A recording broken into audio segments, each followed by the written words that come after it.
9월 28일 교회 소식입니다. 오늘 예배에 참석하신 모든 분들을 주님의 이름으로 환영하고 축복합니다.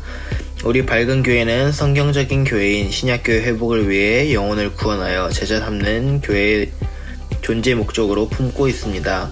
오늘 예배를 통해서 구주이신 예수님을 만나시고 하늘의 복 많이 받으세요. 2025년 사역표입니다. 다 같이 읽겠습니다. 시작. 주님과 우리가 함께 가면 길이 열립니다. 총목자 모임이 있습니다. 일시는 9월 28일 오후 3시 30분이고 장소는 2층 밝은 미래관입니다. 담당은 라일락조입니다.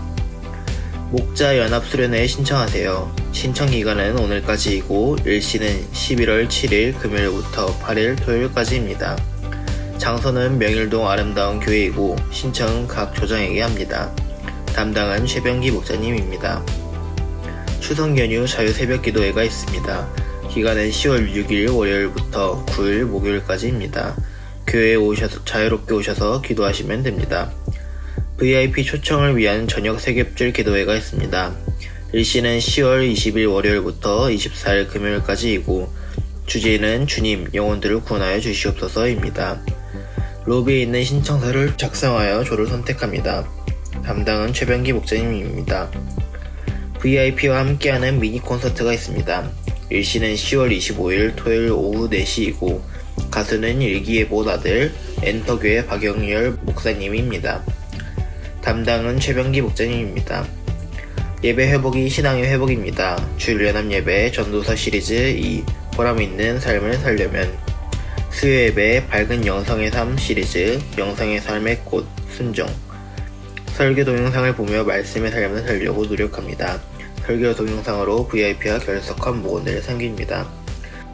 돕는 기도 부탁드립니다. 예배 회복이 신앙의 회복임을 깨닫고 기쁨으로 참여하도록 도와주시옵소서. 주님 일상 묵상을 통하여 주님과 동행하는 삶을 살도록 도와주시옵소서. VIP와 함께하는 미니 콘서트를 통해 영혼 구원이 되도록 도와주시옵소서. 하반기 상공부 가운데 지혜와 지식을 경험하도록 성령님 함께하여 주시옵소서. 주님 각 조별 목장 탐방 가운데 놀라운 은혜를 내려주시옵소서. 주님 우리 성도들의 간절한 기도에 응답하여 주시옵소서. 아멘.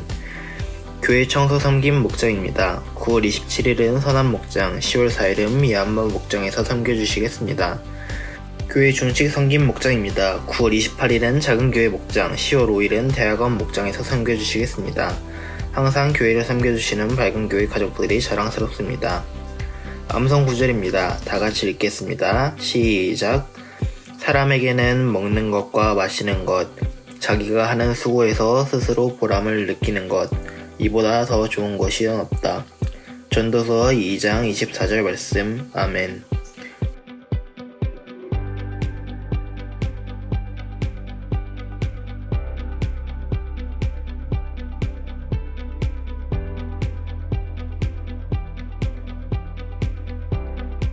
이번 한 주간도 주님 안에서 승리하세요. 감사합니다.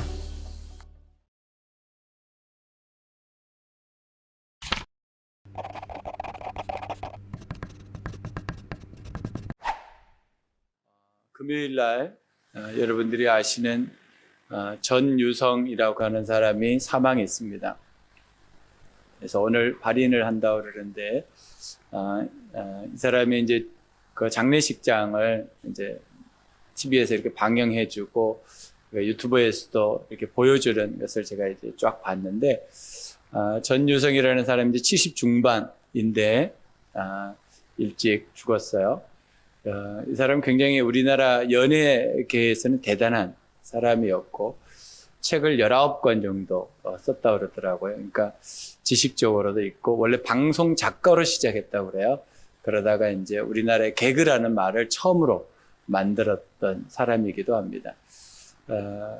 근데 제가 그 장례식을 이렇게 보면서 여러 사람들이 인터뷰하는 것을 들었어요. 수십 명의 사람이 인터뷰를 했는데 쭉 들으면서 야, 이 사람이 인생에는 별로 미련이 없더라고요. 인생을 살면서 그렇게 뭐 이렇게 기쁨도 없고 그냥 살면 살고 죽으면 죽고 뭐 그런 보통 사람은 아닌 것 같아요. 그런데 이 사람을 기억하는 수많은 사람들의 그 소리를 이렇게 들어보니까 좀 사람을 남긴 것 같다라는 생각을 했습니다. 인생을 사는데 참 사람을 남기는 것보다 좋은 것은 없다라는 생각을 했어요. 그래서 이 전유성 씨 이제 장례식장을 보니까 기독교장으로 하더라고요. 그래서 참 천국 가셨다라는 생각을 하니까 또한 또 기쁨이 있었습니다. 근데 저는 이 장례식 너머에 또 하나의 생각을 또 하게 되었어요. 어제 양주에 있는 열린문교회 우리 목자 목녀님이 이제 어사세라 그래가지고 어린이 사역자 세미나, 줄여서 어사세라 그러는데 두 분이 참석하셨어요. 어린이 이제 팀장으로 지금 2년 동안 섬기고 계신데 조금 더 가정교회 어린이 팀으로 섬기고 싶으셔가지고 이제 헌신하셔서 이제 가셨는데, 저는 그 어떤 면에서는 전유성이라고 하는 이 개그맨 한 사람보다 이 두 분이 더 하나님께 복받지 않을까라는 생각을 하게 됐습니다. 우리 교회는 두 가지의 존재 목적을 가지고 집중하고 있습니다. 하나는 영혼을 구원하는 것이고 그 구원한 영혼을 주님의 제자로 세우는 것입니다. 그래서 우리가 평신도 세미나라고 하는 평세가 있습니다. 그 평세에 참여하는 분들은 저희 교회에서 재정을 도와드려요. 그래서 그냥 여러분들이 시간을 빼고 여러분들 참석만 하시면 도와드립니다. 그리고 또 목자 목녀 연합수련회도 시간을 빼면 또 교회에서 이렇게 또 섬겨드려요. 왜냐하면 교회가 영혼 구원하여 제자 삼는다라고 하는 것이 말로만 되는 것이 아니라 실제로 그 방향으로 가야 되고 그것에 우리가 투자하는 일은 아깝지 않아야 됩니다. 그래서 우리가 힘을 다해서 정말 제자로 키우는 일에, 한 사람 한 사람을 주님의 사람으로 키우는 일에 우리는 집중하고 있고 그 일에 우리의 재정과 시간을 사용하고 있다는 것을 여러분 기억해 주시기 바랍니다. 그래서 여러분들이 혹시 아직도 평세에 가지 못하신 분들이 있다면 우리 목자 목녀님들에게 의논해 보시고 여러분 평세는 꼭 가셔야 되고, 우리 밝은 교회에서 말하는 정말 신약교회 회복, 가정교회, 성경적인 교회, 그러려면 우리 교회에서만 듣는 것이 아니고 우리와 함께하는 전국에 있는 교회들이 굉장히 많이 있거든요. 그 교회에 가서 여러분들이 보고 듣고 배우는 일들을 통해서 여러분들이 더 주님의 제자로 세워질 수 있는 기회를 드립니다. 여러분들이 이 일에 함께 동참해 주시고 동역해 주시기를 주님의 이름으로 부탁드립니다. 오늘 주제입니다. 보람 있는 삶은 성령 충만한 삶이다. 보람 있는 삶은 성령 충만한 삶이다. 시작. 보람 있는 삶은 성령 충만한 삶이다. 여러분, 보람이라고 하는 것과 이어서 연결되는 것이 수고입니다. 수고. 수고할 때 우리의 결론이 뭐가 돼야 되냐면 보람이 돼야 됩니다. 그래서 지난주에도 말씀드렸지만 솔로몬은 자기의 마지막 때에 보니까 착지를 잘 못한 것 같다라는 후회를 많이 했습니다. 우리의 수고가 무엇으로 우리에게 와야 하냐면 보람입니다. 보람. 자녀를 키워도 보람이 있어야죠. 내가 교회를 섬겨도 보람이 있어야죠. 인생을 살아도 보람이 있어야 됩니다. 그게 없으면 헛된 수고를 한 것입니다. 저는 우리 성도들이 수고한 그 수고에 하나님이 복을 더하여 주시기를 기도합니다. 여러분 삶 속에 이 복을 꼭 누리시기를 주님의 이름으로 축복합니다. 보람이라는 단어는 신이 준 좋은 결과나 삶의 만족이라는 뜻이랍니다. 하나님께서 우리에게 주신 좋은 결과, 삶의 만족, 이게 보람입니다. 또 하나는 시간, 돈, 노력을 들일 가치가 있다. 그럴 때 우리는 보람을 경험한다. 이렇게 말합니다. 또 하나는 만족감이나 보상, 이것을 보람이라고 말한다고 합니다. 그러니 우리가 하나님 앞에서 살아갈 때 내가 어떻게 살아야 되는가, 내가 어떻게 살았나, 무엇을 보면 아냐면 이 결과물을 보면 알 수 있습니다. 나에게 보람이 있는 삶을 내가 지금 살고 있는가, 살았는가. 여러분 삶은 어떻습니까? 여러분 삶 속에 하나님이 주시는 좋은 결과가 있습니까? 삶의 만족이 있습니까? 이것은 우리가 지난주에 나누었지만 성과나 실적이 아닙니다. 충성함입니다. 주님이 원하시는 그곳에서 주님이 원하시는 그 일을 주님이 원하시는 때까지 내가 열심히 해가는 것. 그것이 주님의 우리에게 주시는 보람의 결과입니다. 저는 우리 모든 성도들이 하나님 앞에서 이 보람을 다 누리며 경험하며 살았으면 참 좋겠습니다. 솔로몬은 복을 많이 받은 사람입니다. 특별히 두 가지의 복을 받았는데요. 지혜와 부귀영화를 받았습니다. 여러분들은 부귀영화가 눈에 더 들어올 수 있겠지만 하나님의 마음은 지혜에 있었던 것 같습니다. 그래서 솔로몬이 하나님 앞에 지혜를 구했습니다. 열왕기상 3장 12절입니다. 이제 나는 내 말대로 내게 지혜롭고 총명한 마음을 준다. 너와 같은 사람이 너보다 앞에도 없었고 내 뒤에도 없을 것이다. 이것을 우리가 전무후무 이렇게 말하죠. 앞에도 없고 뒤에도 없는 무엇이 총명하고 지혜로운 마음을 가진 사람이에요. 왜 하나님께서는 솔로몬에게 이 응답을 주셨을까요? 그것은 솔로몬이 구한 기도의 제목은 단 한 가지였습니다. 하나님, 제가 젊어 왕이 되었는데 백성들의 문제를 해결해 줄 수가 없습니다. 왕이 된다는 것은 왕관의 무게를 버텨야 되는데 수많은 문제가 날마다 올라옵니다. 그런데 그것을 다 풀이해 줄 수가 없었습니다. 이것이 솔로몬에게는 굉장히 무겁고 힘드는 일이었습니다. 솔로몬이 그래서 하나님께 기도하기 시작했죠. 하나님, 저에게 지혜를 주십시오. 솔로몬이 원하는 지혜는 백성들을 살리고 세우기 위한 지혜였고, 백성들의 필요를 채워지기 위하여 백성들에게 평안을 경험하기 위한 지혜였습니다. 그것이 하나님의 마음에 맞았습니다. 그리고 하나님께서 솔로몬에게 너에게 지혜와 총명을 더하여 줄 뿐만 아니라 부귀영화까지 함께 주겠다 이렇게 말씀하신 거예요. 솔로몬은 부귀영화를 구하지 않았습니다. 그런데 하나님께서 왕이면 그 당시에 모든 것이 왕의 권한 안에 있지 않겠어요? 그런데 부귀영화를 더하여 주셨다는 것을 보면 솔로몬이 얼마나 큰 복을 누렸는지 우리는 짐작할 수 있습니다. 열왕기상 4장 30절로 31절 말씀입니다. 솔로몬의 지혜는 동양의 어느 누구보다도 집태의 어떤 누구보다도 더 뛰어났다. 그는 어느 누구보다도 더 지혜로웠다. 예스라 사람 예단과 마을의 사람 헤만과 갑골과 다르다보다도 더 지혜로웠으므로 그의 명성은 주위의 모든 민족 가운데 자자했다. 이것은 솔로몬이 이스라엘에게만 하나님께서 주신 지혜가 드러난 것이 아니고 그 열방에게도 이 지혜가 드러났다는 거예요. 하나님이 주시는 지혜는 우리가 섬기는 가정과 일터와 목장과 교회를 넘어서서 세상 가운데 살리고 세우는 일들을 감당하게 된다는 겁니다. 여러분 지혜를 구해 볼 만하시죠? 하나님 앞에. 여러분 지혜가 필요하지 않습니까? 삶을 살아가면서 꼭 우리가 기도해 볼 것 한 가지라면 지혜를 한번 기도해 보시면 어떨까 싶습니다.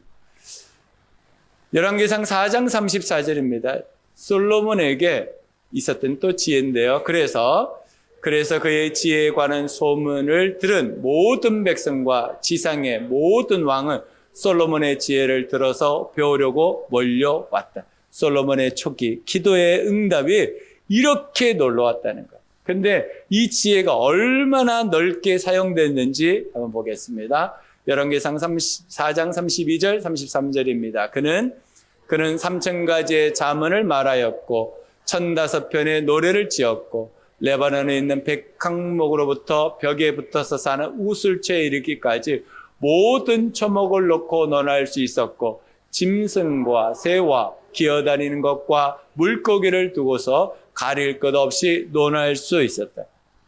이 세상 만물에 있는 모든 것들을 솔로몬은 논할 수 있는 지혜가 있었다. 그러니까 이 정도의 지혜가 있었습니다.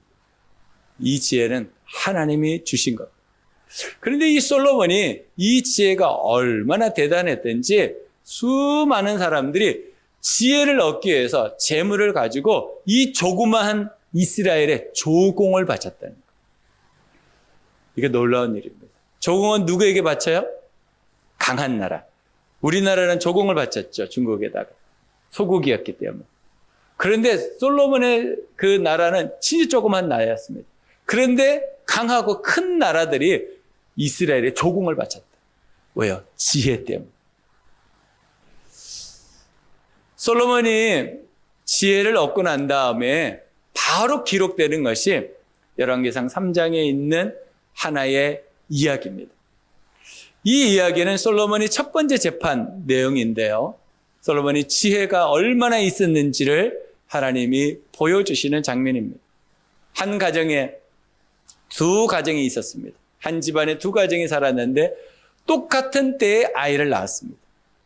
그런데 한 여인은 술을 먹고 흥청망청 사는 여인이었고 한 여인은 현숙한 여인이었습니다. 근데 어느 날 이 술 먹은 여인이 잠을 자다가 자기 아이를 밑에다 깔아버려가지고 아이가 질식해서 사망했습니다. 잠을 자다가 목이 말라서 깬 거죠. 그랬더니 아이가 죽어 있는 거예요. 근데 그 옆에 보니까 자기 아이하고 거의 비슷한 갓난쟁이가 자고 있는 거예요. 그래서 이 여인이 머리가 빨리 돌아갔습니다. 바꾸자. 아무도 보는 사람이 없으니까 빨리 바꾸자. 그리고 자기가 싼 포대기에 아이를 쌉니다. 그리고 그 집 포대기에는 내가 죽인 그 아이를 집어넣습니다. 아침이 됐습니다. 이 여인이 일찍 깨서 가슴에다가 아이를 젖을 물리고 아이에게 노래도 불러주고 아이와 대화도 하면서 있습니다. 근데 옆집에 아이가 깨질 않는 거예요. 얘가 왜 이렇게 오늘 오래 자지? 봤더니 아이가 새파랗게 죽어 있는 거예요.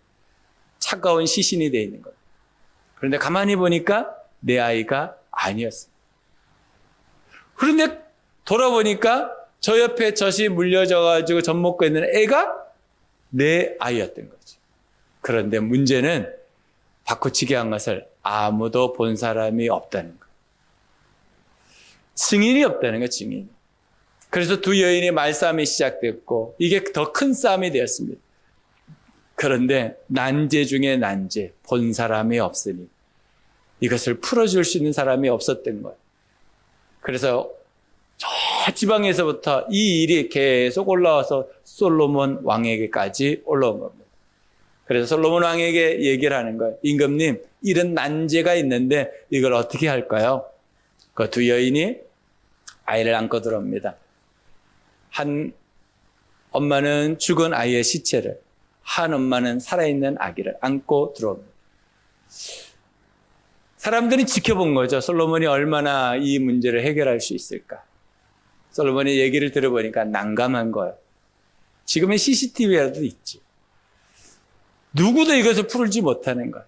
그런데 하나님께서 그때 솔로몬에게 한 아이디어를 주십니다. 그리고 뒤에 있던 경비대장을 부릅니다. 칼을 빼라고 합니다. 그리고 살아있는 아이를 중간에다가 놓으라고 합니다. 그리고 그 경비대장에게 이렇게 말합니다. 칼을 들어서 이 아이를 정확하게 위에서 밑으로 잘라가지고 반반씩 나눠줘라.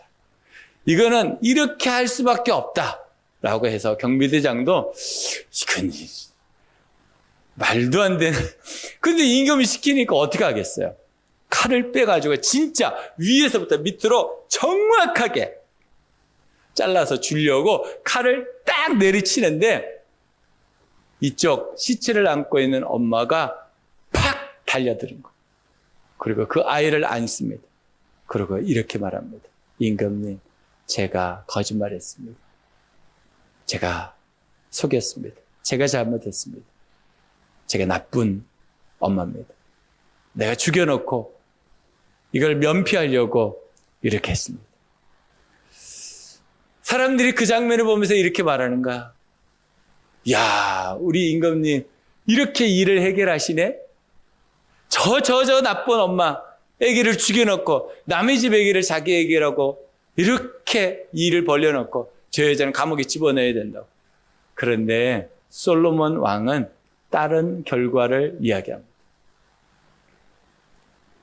이 여인이 진짜 엄마다. 왜 그랬을까요? 엄마는 자식을 위해서 목숨을 걸 수 있는데 자기의 애기라고 말했던 그 엄마는 그래 나누자 나눠 까짓 거 나누자 나눠 그러고 있는데 진짜 엄마는 자기가 죽을 수도 있는데 그걸 뛰어들어 가지고 아이를 살린 거야. 모성애. 솔로몬은 그것을 본 것이죠. 진짜 엄마라면 아이를 살리려고 할 거다. 이 지혜가 사람들에게 알려지고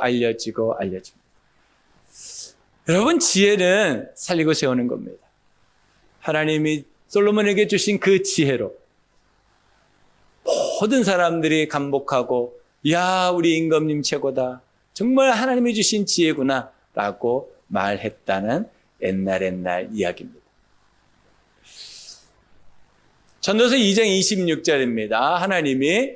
하나님의 마음에 드는 사람에게는 슬기와 지식과 기쁨을 주시고 눈밖에 난 죄인에게는 모아서 쌓는 수고를 시켜서 그 모은 재산을 하나님 마음에 드는 사람에게 주시니 죄인의 수고도 헛되어서 바람을 잡으려는 것과 같다. 여러분 이 말씀을 오늘 마음에 품으십시오.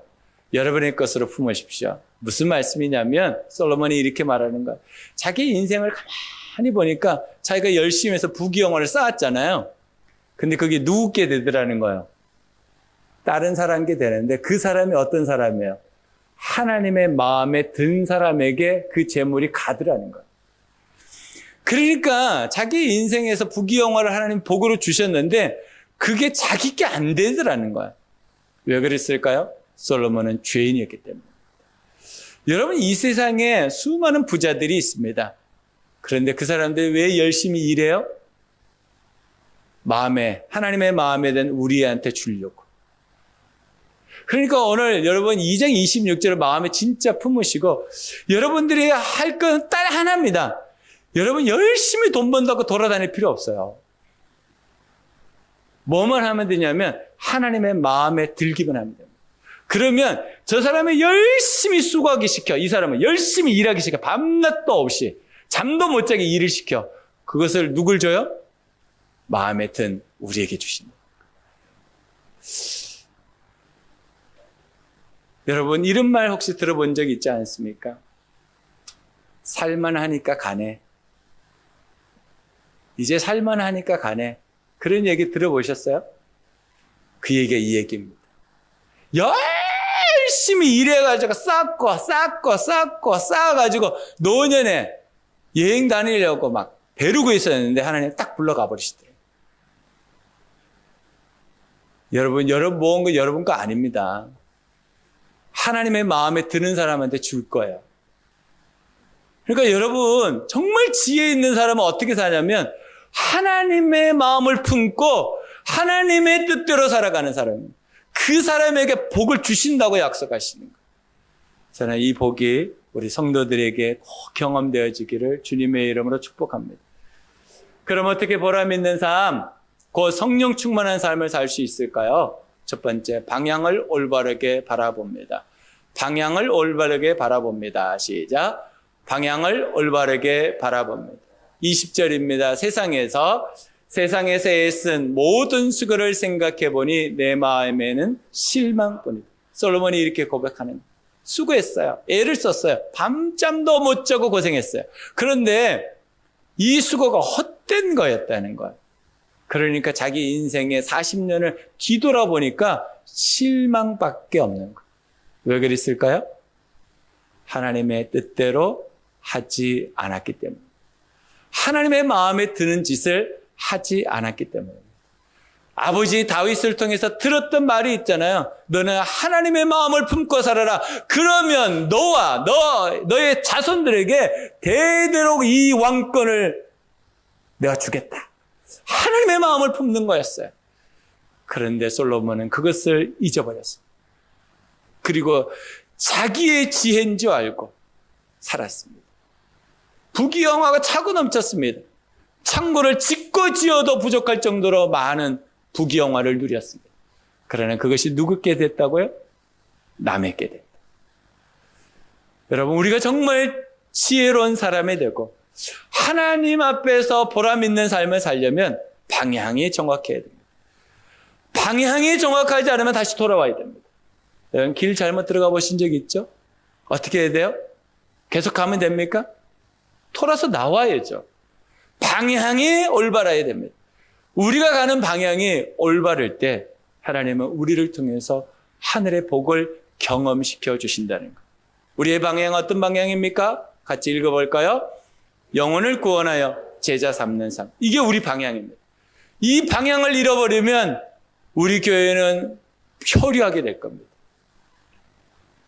소금과 빛이 되는 삶. 이게 우리 방향입니다. 어디를 가든지 내가 소금이 되고 빛이 되는, 손에 보지만 하나님의 마음에는 드는 사람. 이 사람이 복을 받는 사람입니다.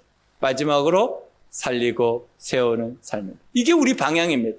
이 세 가지가 우리의 방향이에요. 여러분들의 인생의 방향이고, 여러분의 가정의 방향이고, 여러분의 일터와 생업의 현장의 방향이고, 우리 교회의 방향이고, 목장의 방향입니다. 이 방향을 떠나서는 복이 없습니다. 저는 여러분들이 이 방향을 향해서 나아가기를 주님의 이름으로 축복합니다. 이 방향의 근거가 뭘까? 그것은 예수 그리스도께서 이렇게 사셨어요. 그래서 예수가 충만해지면 우리는 이 방향으로 살아갈 수 있습니다. 근데 예수 그리스도로 충만하기가 쉽지 않아요. 그래서 주님이 우리에게 선물을 주고 가셨는데 성령 충만이라는 거. 그래서 진짜 보람 있는 삶은 언제 경험되어지냐면 성령이 충만함이 있을 때, 성령 하나님이 내 안에 가득할 때 우리는 우리의 방향도 올바라지고 보람을 누리며 산다는 것. 저는 여러분의 삶이 이런 놀라운 보람, 이런 놀라운 복을 누리며 살기를 주님의 이름으로 축복합니다. 사도행전 1장 4절로 5절입니다. 예수께서 사도들과 함께 잡수실 때 그들에게 이렇게 분부하셨다. 너희는 예루살렘을 떠나지 말고 내게서 들은 아버지의 약속을 기다려라. 요한은 물로 세례를 주었으나 너희는 여러 날이 되지 않아서 성령으로 세례를 받을 것이다. 떠나지 말아라. 예루살렘을 떠나지 말아라. 왜 이 말을 했을까요? 제자들 마음에 조급함이 있었습니다. 이제 예수 그리스도께서 우리에게 주셨던 이 복음을 전하고 싶고 나가고 싶고 떠나고 싶은 마음이 있었어요. 그랬더니 주님께서 절제시킵니다. 아니, 지금은 떠나면 안 돼. 너희들이 머물러 있어야 돼. 성령이 너에게 임하시기 전까지는 가면 안 돼. 그러니까 예루살렘에 머물러서 성령 충만을 위해서 기도해야 돼. 여러분들이 무엇을 먼저 하려고 할 때 여러분 발을 먼저 떼지 마십시오. 기도하면서 성령 하나님 나를 도와달라고, 성령이 내 마음 안에 가득하게, 정말 성령께서 나에게 주시는 마음을 가지고 나아갈 때 하나님의 놀라운 은혜가 있습니다. 그래서 제자들은 날마다 모여서 기도하면서 성령 충만을 요청했습니다. 사도행전 1장 8절입니다. 그러나 성령이 너에게 내리시면 너희는 능력을 받고 예루살렘과 온 유대와 사마리아에서 그리고 마침내 땅 끝에까지 이르러 내 증인이 될 것이다. 성령이 임하시면 우리에게 무엇이 나타나요? 능력이 나타나요. 그런데 이 능력을 우리가 굉장히 오해하고 있는 것을 바라보게 됩니다. 이 능력은 그리스도의 증인이 되도록 주시는 능력입니다. 그리스도를 전파하여서 영혼을 구원하여서 제자 삼는, 소금과 빛이 되게 하고 살리고 세우는 일의 능력입니다. 성령이 우리에게 임하시면 우리의 방향이 정말 올바르게 됩니다. 하나님은 그런 방향성을 가지기를 소원하고 계십니다. 갈라디아서 5장 22절로 26절 말씀 봅니다. 그러나 성령이 열매는 사랑과 기쁨과 화평과 인내와 친절과 선함과 신실과 온유와 절제입니다. 이런 것들을 막을 법이 없습니다. 성령의 능력을 받으면 우리에게 나타나는 열매가 있다는 것. 성령의 능력을 가지면 열매가 있는데 그것이 뭐냐면 이 9가지의 성품이 나타납니다. 인격이 변화된다는 것, 말이 변화된다는 것, 눈빛이 변화돼요, 행동이 변화돼요. 그것은 전혀 변하지 않는데 능력이 있다? 위험합니다. 어디에서 나타납니까? 고린도 교회에서 나타났습니다. 고린도 전서 12장과 14장 여기는 은사장이라고 그래요. 능력장입니다. 그런데 그 중간에 13장을 고의로 바울 선생님이 기록하고 있습니다. 13장이 무슨 내용입니까? 사랑장입니다. 너희들의 은사가 아무리 있을지라도 능력, 사람들이 말하는 그 화려한 능력이 있을지라도 사랑이 없으면 울리는 꽹과리와 같다. 쓸모없다 이렇게 말씀하시죠. 여러분, 우리에게 있어야 될 성령의 능력은 무엇입니까? 우리에게 있어야 될 성령의 능력은 우리가 생각하는 것과는 다릅니다. 성령 충만은 우리의 인격과 성품이 그리스도로 충만한 것입니다. 이게 능력입니다. 여러분들에게 있어야 될 능력, 이 세상이 그리스도로 충만할 수 있는 능력은 무엇이냐면 우리가 그리스도의 인격과 성품으로 충만해지는 그것이 성령 충만입니다. 그럴 때 우리를 통해서 영혼이 구원되어지고 이 세상 가운데서 소금과 빛의 역할을 하며 우리가 어디를 가든지 살리고 세우는 사람이 되는 것입니다. 여러분, 성령 충만이 무엇입니까? 여러분의 인격과 성품이 그리스도로 충만해지는 겁니다. 그럴 때 주님은 우리를 사용하셔서 하나님의 영광을 드러나게 하신다라는 것입니다. 저는 우리 성도들이 이 방향성을 잃지 않았으면 좋겠습니다. 이 방향성을 잃으면 우리는 표류하게 될 것입니다. 갈라디아서 5장 24절로 26절 이어서 읽습니다. 그리스도 예수께 속한 사람은 정욕과 욕망과 함께 자기의 육체를 십자가에 못 박았습니다. 우리가 성령으로 삶을 얻었으니 우리는 성령이 인도해 주심을 따라 살아갑시다. 22절과 23절에 성령의 열매를 기록하고 24절부터 26절까지 성령의 열매, 그리스도의 인격과 성품을 가진 사람은 어떻게 사는가? 그 삶을 설명해 주고 있는 겁니다. 여러분, 성령의 열매 9가지 아무리 외워도 이 삶을 살지 않으면 그 열매는 맺혀지지 않습니다. 뭐라고 말합니까? 정욕과 욕망과 함께 있는 자기 육체를 십자가에 날마다 못 박아야 된다는 거예요. 날마다. 이거 날마다 해야 됩니다. 내 마음대로, 내 뜻대로, 내 욕심대로, 내가 하고 싶은 대로 사는 그것을 십자가에 날마다 못 박아야 된다. 날마다. 그게 성령 충만입니다. 날마다 내가 내 삶에 있는 내가 살고 싶은 그것을 십자가에 못 박는 사람. 성령 충만한 사람. 또 뭐라고 말합니까? 성령이 인도해 주심을 따라 순종하는 사람. 성령의 인도함을 어떻게 합니까? 성령이 말씀을 합니다. 기도를 통해서 합니다. 그래서 우리는 기도해야 되고 말씀 가운데 나가야 됩니다. 그러지 않으면 성령을 우리가 어떻게 인도받겠습니까? 마지막 26절은 여러분의 일상 가운데 성령 충만의 삶을 보여줍니다. 26절 읽습니다. 우리는 잘난 체 하거나 서로 노엽게 하거나 질투하지 않도록 합시다. 정말 성령 충만을 받으면 모든 인간관계가 원만해집니다. 왜요? 잘난 체 하지 않아요. 왜 사람과 사람 관계 간에 어려움이 있습니까? 나도 모르게 은근히 잘난 체. 이 잘난 체가 다른 사람 열등감을 일으키고 다른 사람들을 내 밑에 깔아놓는 것. 서로 노엽게 만드는 것. 말 한마디, 행동 하나. 아니, 상대가 노엽다는데 계속 할 필요가 있을까요? 질투하거나. 성령이 충만하면 우리의 일상이 이것이 변해요. 이게 성령의 열매로 나타난다는 거예요. 저는 여러분들이 그리스도의 인격과 성품으로 충만하기를 주님의 이름으로 축복합니다. 두 번째는 우선순위를 올바르게 정합니다. 우선순위를 올바르게 정합니다. 시작. 우선순위를 올바르게 정합니다. 어떻게 우리가 성령 충만한 삶을 살 것인가? 방향을 올바르게 바라봐야 돼요. 또 하나는 우선순위를 올바르게 정해야 돼요. 우선순위가 헤매버리면 다 헤맵니다. 26절입니다. 하나님의 마음에 드는 사람에게는 슬기와 지식과 기쁨을 주시고 눈밖에 난 죄인에게는 모아서 쌓는 수고를 시켜서 그 모은 재산을 하나님 마음에 드는 사람에게 주시니 죄인의 수고도 헛되어서 바람을 잡으려는 것과 같다. 하나님의 마음에 드는 사람, 어떤 사람의 우선순위를 바로 하는 사람, 우선순위를 올바르게 하는 사람, 그런 사람은 하나님의 마음에 들어요. 그 사람에게 하나님께 복을 주신다는 거예요. 마태복음 6장 33절입니다. 너희는 먼저 하나님의 나라와 하나님의 의를 구하여라. 그리하면 이 모든 것을 너에게 더하여 주실 것이다. 그러므로 내일 일을 걱정하지 말아라. 내일 걱정은 내일이 맡아서 할 것이다. 한날의 괴로움은 그날에 겪는 것으로 족하다. 여러분, 우리가 우선순위를 바로 하면 34절의 복을 누립니다.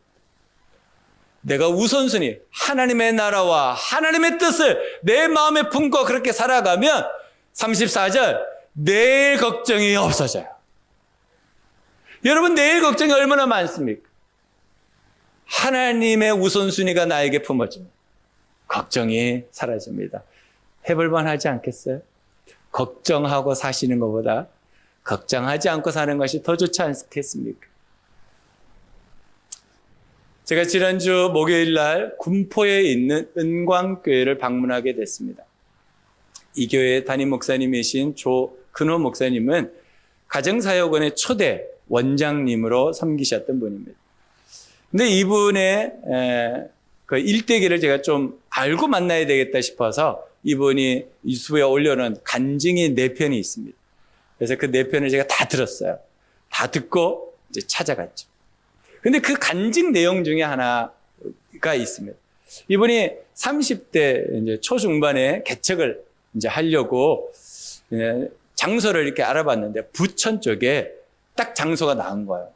어느 장로님이 소개해주고 장로님의 사위가 그 건물의 주인이다 그래가지고 믿고 했는데 그 건물이 보증금 2천만 원. 그러면 계약금을 얼마나 내야 돼요? 200만 원 정도 내야 되지 않겠어요? 근데 그 당시에 목사님의 사례가 한 달 15만 원. 그러면 1년치보다도 많은 돈이잖아요. 근데 그것을 이제 사모님이 이리저리 모으고 또 사람들에게 모으고 해서 200만 원의 계약금을 딱 건 거예요. 그리고 얼마 있다 전화가 온 거예요. 부동산 업자에게. 목사님, 그 물건 계약하지 마시죠? 돈 보냈는데? 이거 어떡하나. 제가 알아보니까 그 건물이 잡혀 있는 게 너무 많아서 이게 혹시 문제가 생기면 돈을 돌려받을 수 없을 것 같아요. 목사님이 깜짝 놀란 거죠. 전화를 끊고 건물주한테 전화를 하기 시작합니다. 이제 전화를 받지 않습니다. 알고 보니까 이 건물주가 여기저기 대출을 내고 해가지고 이제는 곧 이 물건이 경매로 넘어가기 직전. 그러니까 이 주인도 돈이 없는 거예요. 200만 원 들어오니까 그걸로 빚 갚아버리고. 목사님이 하나님께 나아가서 기도합니다. 하나님 어떻게 저한테 이러실 수가 있습니까? 제가 다른 거 해보려고 하는 것도 아니고 개척교회 해보려고. 그것도 집사람이 수년 동안 이리저리 모아온 200만 원을 입금했는데 그거 못 받게 됐어요. 하나님 어떻게 해야 돼요? 참 안타깝죠. 방법이 없습니다. 거기서 돈이 나올 구멍이 없는 것 같고. 하나님께 원망이 되고 밥도 안 넘어가고 삶을 사는 게 말이 안 돼요. 그래서 집에 그냥 있기는 그렇고 기도원 올라갑니다. 기도원 올라가서 기도하는데 기도도 안 되죠. 집회에 참석하는데 말씀도 안 들리고 찬양을 하는데 이 찬양도 맛도 없고 그냥 이렇게 있습니다. 그런데 집회 가운데 한 마디가 자기 귀에, 목사님 귀에 탁 들렸다는 거예요. 그게 이 말입니다. 하나님의 계산법. 우리의 계산법은 다르다. 이게 마음에 팍 품어졌다는 거예요. 자기가 처음 이제 개척하는 이 시간, 내가 고소고발로 시간을 보내는 것은 옳지 않겠다. 그래서 하나님 앞에 200만 원을 올려드리고 이 말씀을 붙잡은 거예요. 하나님의 계산법, 우리의 계산법은 다르다. 하나님께 맡겨드리고 기도하고 기다려. 근데 어느 날 전화 한 통이 와요. 아는 목사님에게 전화가 옵니다. 조 목사님, 안양에 교회 하나가 났는데 조 목사님이 생각나서 조 목사님이 가면 너무 좋겠어요. 한번 교회를 한번 가보세요. 교회 건물은 있는데 성도가 없어. 성도들이 다 나갔어요. 문제가 있어가지고. 근데 그 건물이 부천에서 봤던 건물보다 훨씬 좋은 건물. 공짜로. 여러분, 우리가 계산하는 거하고 하나님의 계산은 다른 것 같아요. 정말 여러분들이 우선순위를 바로 정하면 하나님이 여러분들에게 꼭 필요한 거 주십니다. 그러니까 여러분 우선순위를 바로 정하셔야 됩니다. 하나님의 나라와 하나님의 뜻을 여러분의 우선에 두고 하나님께 나아가면 내일 일을 내일 걱정할 수 있도록 우리의 마음에 평안을 주시는 줄로 믿습니다. 마태복음 13장 8절로 9절입니다. 그러나 들으는 좋은 땅에 떨어져서 열매를 맺었는데 어떤 것은 100배가 되고 어떤 것은 60배가 되고 어떤 것은 30배가 되었다. 귀 있는 사람은 들으라. 여러분 귀 다 있으시죠? 이게 무슨 말인지 알죠? 뿌렸는데 최소 30배. 여러분 이런 주식 투자하고 싶으시죠? 최대 100배. 하나님께 여러분의 우선순위를 드릴 때 하나님은 우리에게 놀라운 복으로 갚아주신다는 것 믿으시기 바랍니다. 누가복음 12장 20절로 21절입니다. 그러나 하나님께서 말씀하셨다. 어리석은 사람아, 오늘 밤에 내 영혼을 내게서 도로 찾을 것이다. 그러면 내가 장만한 것들이 누구의 것이 되겠느냐? 자기를 위해서는 재물을 쌓아두면서도 하나님께 대해서는 부여하지 못한 사람은 이와 같다. 여러분, 하나님을 위하여서 재물을 쌓아야지 자기를 위해서 쌓는 재물은 누구께 돼요? 하나님의 마음에 드는 사람 거 됩니다. 다 부질없어집니다. 여러분 하나님께 쌓으십시오. 하나님께 쌓을 때 하나님의 여러분의 것이 되도록 도와주실 겁니다. 제가 이 말을 할까 말까 계속 기도하는데 하나님이 강하게 마음을 주셔서 우리 교회 이쪽에 간판이 있다 그랬죠? 저쪽에 간판이 없어요. 그죠? 이제 VIP 초청잔치를 하게 되면 손님들이 오게 되는데 매번 오실 때마다 그분들이 그러는 거예요. 왜 밝은 교회는 이쪽에 간판이 없어요? 밝은 교회가 어디 있는지를 못 찾겠다는 거예요. 그래서 이 간판을 세울까? 뭐 할까? 자, 제가 여러 가지 고민을 했는데 제일 좋은 건 이쪽에도 똑같은 간판을 달아놓는 게 제일 좋고 조명을 넣어서 밤에도 이렇게 볼 수 있도록 하는 겁니다. 누가 헌신하시면 좋겠습니다. 누가? 얼마 되는 거는 헌신할 뿐만 저한테 연락 주세요. 제가 이거를 말할까 말까 하다가 성령께서 말하는 게 좋겠다라는 마음을 주셔서 말합니다. 여러분 하나님께 싸우셔야 됩니다. 그러면 하나님 복 주십니다. 내 거 장만한다고 여러분 고생하시잖아요. 엄청 고생하시잖아요. 근데 그거 우리 거 안 된다는 거예요. 우리 거 안 됩니다. 다 남의 거 됩니다. 하나님의 나라를 위하여 여러분 싸우시기를 주님의 이름으로 축복합니다. 같이 읽습니다. 업적과 현상에 속지 말고 인격과 열매를 보아야 합니다. 여러분 사람들이 화려한 거, 이 세상 얼마나 화려합니까? 그러나 그 인격과 그 열매는 다릅니다. 우리가 보아야 될 것은 인격과 열매를 보아야 됩니다.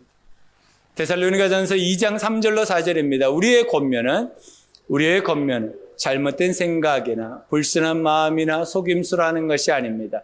우리는 하나님께 검정을 받아서 맡은 대로 복음을 전합니다. 우리가 이렇게 하는 것은 사람의 환심을 사려고 하는 것이 아니라 우리의 마음을 살피시는 하나님을 기쁘게 드리려고 하는 것입니다. 어떻게 한다고요? 사람의 환심을 사는 게 아니에요. 사람 눈에 띄라고 하는 게 아니에요. 어떻게 하는 거예요? 하나님께 기쁨이 되고. 이게 우선순위를 바로 정하면 우리 교회는 보람입니다. 여러분들이 보람 있는 삶을 살았으면 좋겠습니다. 마태복음 11장 28절로 30절입니다. 수고하며 무거운 짐을 진 사람은 모두 내게로 오너라. 내가 너희를 쉬게 하겠다. 나는 마음이 온유하고 겸손하니 내 멍에를 메고 나한테 배워라. 그리하면 너희는 마음의 쉼을 얻을 것이다. 내 멍에는 편하고 내 짐은 가볍다. 우선순위를 바로 한 사람, 그 수고가 절대로 헛되지 않습니다. 하나님이 우리에게 가벼운 짐 되도록 바꾸어 주신다. 성령 충만한 삶을 살 때 우리의 짐은 가벼워집니다. 여러분, 무거운 짐을 혹시 지고 있습니까? 힘들고 어려운 일을 혹시 당하고 있습니까? 그렇다면 주님께 요청하십시오. 성령 충만함을 허락해달라. 그럴 때 여러분 삶 속에 하나님께서 그 짐을 벗어버리고 가벼운 짐, 예수의 멍에를 매는 그리스도의 성품과 인격을 품는 그리스도인으로 만들어 주실 줄로 믿습니다. 여러분, 보람 있는 삶을 살려면 성령 충만해야 됩니다. 그 성령 충만한 삶은 방향을 바라보고 우선순위를 바로 정하여서 가야 됩니다. 이번 한 주간 동안 여러분 삶 속에 보람 있는 삶을 사시기를 주님의 이름으로 축복합니다. 기도하겠습니다.